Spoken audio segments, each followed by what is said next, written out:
finally over, so too is the time for talking. That's over today here at Perth Stadium. Lawrence into the attack with that unusual action.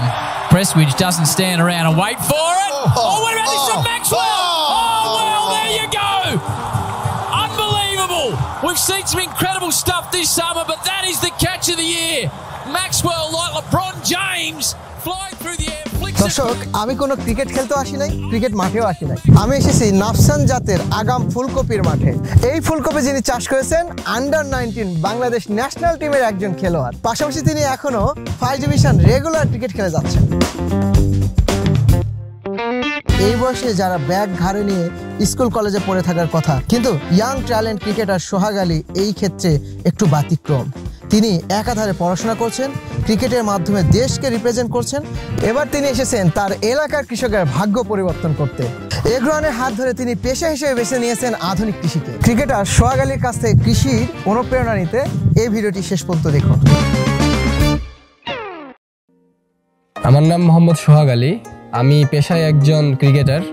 আমি পড়ালেখা করি daffodil international ইউনিভার্সিটিতে, পাশাপাশি কৃষির সাথে আমি সংযুক্ত আছি। আমি ক্রিকেট খেলি, পাশাপাশি যাই হোক ভালো ইনকাম করি। আমি আপনার ঢাকা লিগে ফার্স্ট ডিভিশন খেলে থাকি আমি। তো প্রত্যেকটা ক্ষেত্রে আমি চিন্তা করি, কারণ ক্রিকেট খেলে আমার সবসময় যে ভালো যাবে, সবসময় ভালো সিজন যাবে, সবসময় ভালো খেলবে এমনটা কিন্তু না। তো ক্রিকেট কিন্তু ভালো না খেললে কেউ কাউকে চিনে না। তো তার পাশাপাশি আমি যেহেতু আমার নিজস্ব জমি আছে করার মতো, সব কিছু ফলানো যায় সোনার মতো জমি, তো সেখানে আমি চেষ্টা করছি খেলার পাশাপাশি এগ্রিকালচার কিছু করে দেখানো, যেটা আমার প্রফিট আসে ভালো একটা মাঝখানে। আপনার হচ্ছে দেখেন ফুলকপি আগাম যেগুলো লাগায়, লাগালে কি হয়, একটা ছোট, একটা মেজো আর একটা বড়, এরকম বেশি হয় না? এটার একটা জিনিস খেয়াল করছেন যে আপনার প্রত্যেকটা গাছে, এই যে দেখেন এদিকে আসেন, প্রত্যেকটা গাছের কিন্তু ফুলের সাইজ মানে একই রকম।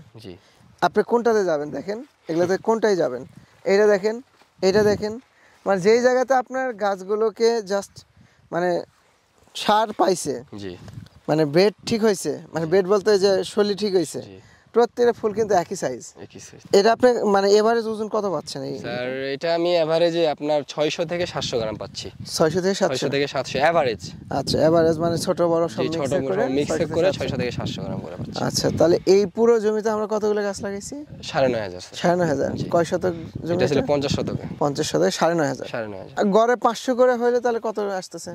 গড়ে যদি আপনার ধরেন 9000 চারা আছে, 9000 চারা আছে, জি 4500 কেজি কত করে পাচ্ছেন? 40 টাকা এভারেজ ধরেন, 45 টাকা ধরেন, 45 কেজি, তাহলে 4500 কেজি, 2 লক্ষ টাকার উপরে আর কি, 2,02,500 টাকা। জি। খরচ হয়েছে কত? খরচ হয়েছে আপনার 70,000। 70, তাহলে টিকলো কত? সব 70 হবে এখন, সব সহ ও এখন হয় নাই? জি স্যার। তাহলে টিকলো কত বলেন তো? তাহলে আপনার টিকলো 1,30,000, 1,32,000 টাকা। 1,32,000 কয় দিনের প্রজেক্ট এটা স্যার? আপনার তো 2 মাসের প্রজেক্ট। 2 মাস? জি। সব মিলে কাটাটা মিলে 2.5 মাস? হ্যাঁ, 2.5 মাস যাবে স্যার।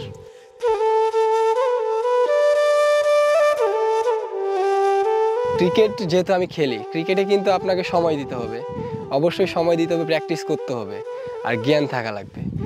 সেম জিনিস কৃষিতেও সেম, আপনাকে কাজে সবসময় থাকতে হবে, পরিচর্যা করতে হবে, খেতে আসতে হবে, এবং কি সবসময় যেটা একটাই কথা বলতে পরিশ্রম করতে হবে, তাইলে এর ফলাফল ভালো হবে।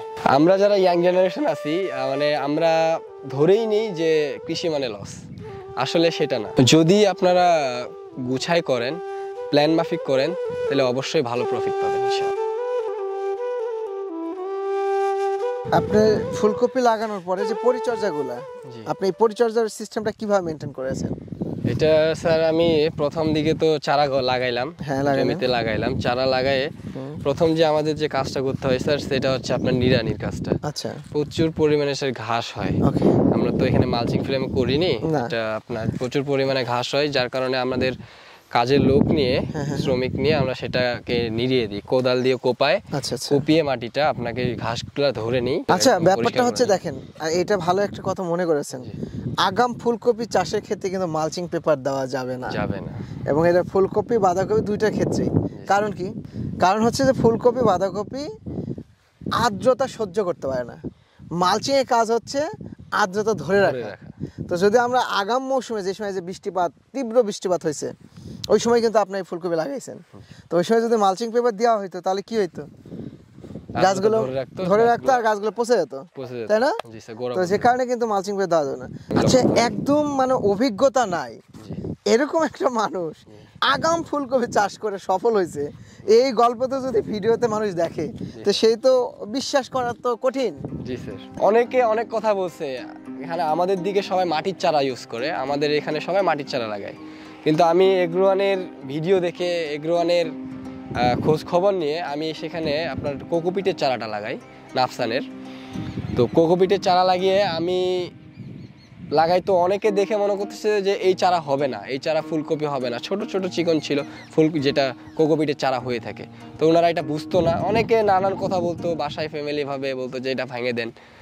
তো আমি ভেঙিনি, আমি এগ্রোয়ানের প্রতি বিশ্বাস রাখছি এবং কি আমার আস্থা ছিল এটা হবে। আল্লাহর রহমতে আজকে ফলাফল তো দেখতে পাচ্ছি।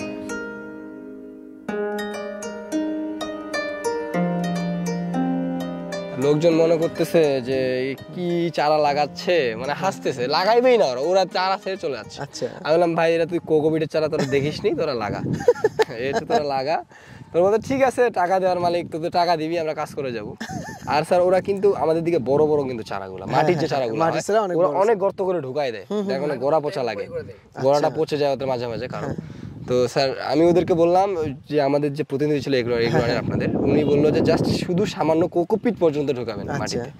তো ওনারা বলতেছে এত ঢুকালে তো হবে না, গাছ তো হবে না। তখন বলতেছে যে আপনারা লাগান, উনিই বলতেছে লাগান। আমি বললাম যে হ্যাঁ, যেভাবে বলছে ওভাবেই লাগাবা, এর বেশি কোনো কিছু না। তখন ওভাবেই লাগাইলো। গাছ তো মরে নাই না স্যার, দেখেন স্যার কি পরিমাণে গাছ আছে, অনেক গাছ। জি স্যার, আমার অনেকেই বলছে তোকে এটা ভাঙে দিয়ে আবার হাল চাষ করে লাগাইতে হবে, তাই বলছে? হ্যাঁ এইটাই বলছে আমাকে।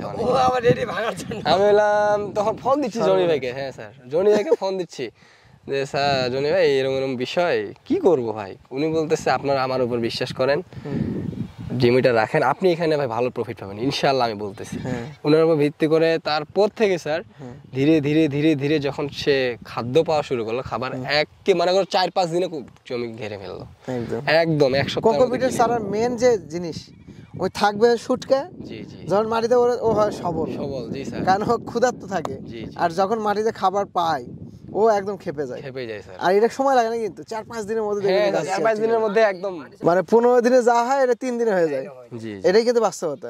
দেখেন আপনি ইয়াং মানুষ, শিক্ষিত মানুষ, আপনারা কিন্তু বুঝছেন, কিন্তু এই গ্রামে শত শত বিঘা ফুলকপি করে, এই মানুষগুলো কিন্তু বুঝে না স্যার। দেখেন দিন শেষে কি হয়, ফুলকপি আর চারা লাগায়, মাটির চারা, আবার 7 দিন পরে গোজা দেয়, আবার 10 দিন পরে গোজা দেয়। গোজা মানে বুঝেন? জি জি বুঝি, টাপা বলি, টাপা বলে, ওই যে পচে যায়, গড়া পচন লাগে। আপনি দেখেন সে কোথায় বগুড়া থেকে চারা আসছে, 9,500 চারা, কই আপনার তো গোজা দেওয়া লাগে নাই? না স্যার, আপনাদের লোক আসছিল ওখান থেকে, ওনারাই গাইডলাইন করলো কতটুকু বেড। তাহলে নাফসান ফুলকপি লাগাইছেন আপনি চারা নিয়ে আগস্টের 11 তারিখে। এটা দূরত্ব কত দিয়েছিলেন? ধরেন এই যে আপনি যে শোলা করছেন না, এটা কি বলে আপনাদের? এটা আপনার বেড বলে। বেড বলে। তাহলে এই বেডটা কি কত ইঞ্চি বাই কত ইঞ্চি করছেন? 12 ইঞ্চি করছে, মানে বেডের প্রস্থ 12 ইঞ্চি, ড্রেন 12 ইঞ্চি, গাছ টু গাছ কত দিয়েছেন? গাছ দিছি আপনার 12 ইঞ্চি। 12 ইঞ্চি দিয়েছিলেন, তো তাতে তো একদম পারফেক্ট হয়েছে না? আমাদের দিকে অনেক ভ্যারাইটির কপি অনেকেই চাষ করে। নাফসানের যে জাত আমি যেটা দেখলাম, অতিরিক্ত পরিমাণে ফুলটা ওনাদের টাইট হয়। নাফসানের যে জাতের যে একটা ভ্যারাইটি, এটার যে কোয়ালিটি, এটা অনেক সুন্দর টাইট হয়, যার কারণে বাড়ি মারলেও ফাটে না, এবং কি মানে ফুলটাকে যদি কাটার মতো হয় 1-2 দিন রাখে দিলে অনেক ফুলকপি ফেটে যায়। নাফসানের ক্ষেত্রে সেটা হয় না। নাফসান আমাকে মোটামুটি ধরেন 600 থেকে 700 গ্রাম করে অ্যাভারেজে আমি ফুলকপি এখান থেকে তুলতে পারছি। মানে এই গোড়ার যে দেখেন, এটা যে স্ট্রং, জি স্যার, মোটা, অনেক মোটা। মানে আপনার কপির ডোম এক, আর একটা হচ্ছে ডাঁটা, মানে একটা থাকে হচ্ছে ফাঁপালো, মানে খালি যে পাতাগুলো হয় সরানো হয় না, আর এটা কি দেখেন পাতাগুলো মানে একদম খাড়া, জি স্যার, ওয়েটফুল। হ্যাঁ, কিন্তু আমাদের দিকে লোকজনগুলো আবার বলে খাড়া কপি কেন, খাড়া কপিতে তো বড় হবে না কপিটা। আচ্ছা, হ্যাঁ, বলে খাড়া গাছে তো বড় হয় না, এরকম লাগবে, তাইলে বড় হবে, মেলানো লাগবে। আচ্ছা, এইভাবে বলে। এখন কি হলো তাহলে শেষ পর্যন্ত রেজাল্টটা কি আসে? শেষ পর্যন্ত রেজাল্টটা স্যার আলহামদুলিল্লাহ, মানে দেখেন আপনারা তো সব ইয়াং মানুষ, ছোট ছোট মানুষ, কারো 24 বছর 22 বছর বয়স, তাই না? জি স্যার। কত বছর বয়স আপনাদের? আমার 24 বছর। 24। আর আপনার? আমার 23 বছর। 23 বছর। তো এত ছোট মানুষ এখন কৃষক হবে, এটা তো স্বপ্নের ব্যাপার না? জি স্যার। অনুপ্রেরণাটা আপনি আপনার থেকে। আলহামদুলিল্লাহ যে আমরা এই কাজটা করতে পারতেছি, যে যাদের অবসর সময় আছে, ল্যান্ড প্রপার্টি আছে, এইটার ইউজ করতে পারতেছে, তাই না? জি স্যার। সবাই তো পড়ালেখা করে এবং কি চাকরি পায় এমনটা কিন্তু না। আর চাকরি কিন্তু অনেক ছেলে কিন্তু আসক্ত করতে চায় না চাকরিতে। সো আমি বলতে পারি, আমি যেহেতু ড্যাফোডিল ইন্টারন্যাশনাল ইউনিভার্সিটিতে পড়ালেখা করি, আমি আমি এই একটা পথ বেছে নিছি যে কৃষিতেই সফল হওয়া যায়। এই পদক্ষেপে আমি এগ্রোওয়ানের সাথে আছি এবং কি অনেকেও সেম থাকতে পারে এই কৃষির সাথে লাভজনক হবে ইনশাআল্লাহ। বালাইডাঙ্গি উপজেলাতে তাদের আন্ডারে কিন্তু 10-12 জন এরকম কৃষক আছে, সবগুলাই 20-22 বছর বয়স। সো এই উদ্যোক্তাগুলো কৃষিতে আসা, এটা বাংলাদেশের আমার মনে হয় যে ড্রিম প্রজেক্ট। বাংলাদেশ চাই যে এরকম মানুষগুলো কৃষিতে আসুক, বাংলাদেশের সোনার যে সম্পদগুলো আছে এটা কাজে লাগুক, আর এই কাজটাই করে যাচ্ছে এগ্রোওয়ান গ্লোবাল লিমিটেড।